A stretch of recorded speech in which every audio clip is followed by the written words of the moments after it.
چنانچہ حضرت عبداللہ بن حذافہ رضی اللہ تعالیٰ عنہ دور فاروقیت میں رومیوں سے اپنے ساتھیوں کے ساتھ جہاد فرما رہے تھے۔ چنانچہ لڑائی کا پانسا بدلا اور رومیوں نے حضرت عبداللہ بن حذافہ رضی اللہ تعالی عنہ اور ان کے کچھ ساتھیوں کو پکڑ لیا اور قید کر لیا۔ لڑائی میں اونچ نیچ تو ہوتی ہے۔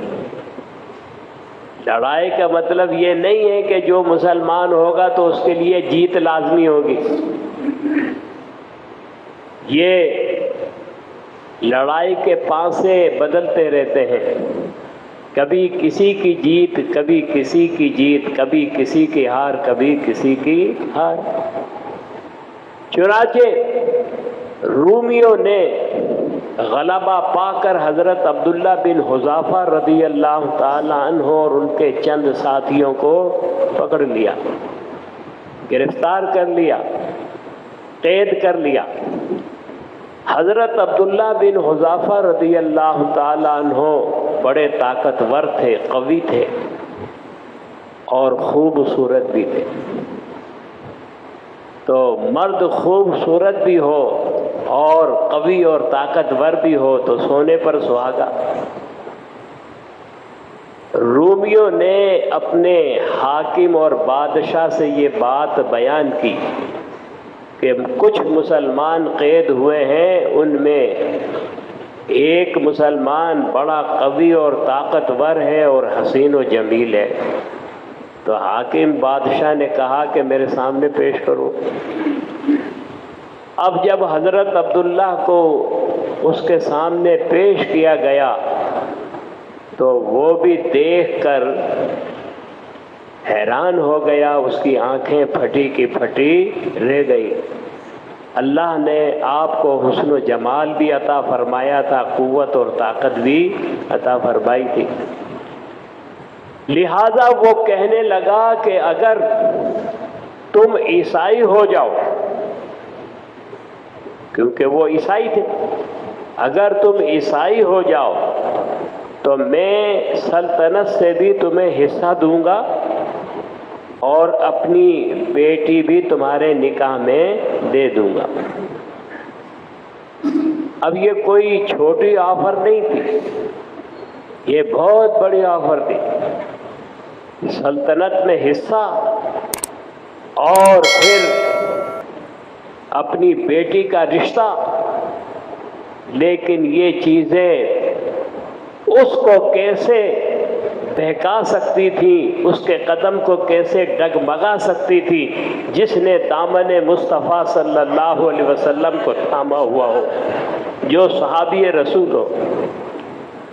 ان کی تو گھٹی میں یہ بات پلا دی گئی تھی کہ اسلام کے لیے تمہیں جب مال کی ضرورت پڑے مال بھی خرچ کرنا ہے، جان کی ضرورت پڑے جان بھی خرچ کرنی ہے، اور رائے حق کا مسافر بن کر رہنا ہے، رائے حق سے بالکل بھی کجی بھر بھی نہیں ہٹنا ہے۔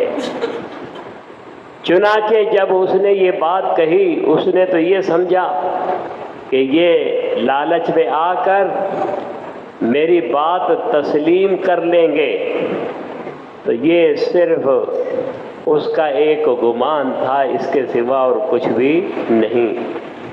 اس موقع پر حضرت عبداللہ بن حذافہ رضی اللہ تعالیٰ عنہ انہوں نے فرمایا، لو اعطیتنی جمیع ما تملک وجمیع ما تملکہ العرب علی ان ارجع عن دین محمد صلی اللہ تعالی علیہ وسلم طرفۃ عین ما قبلت۔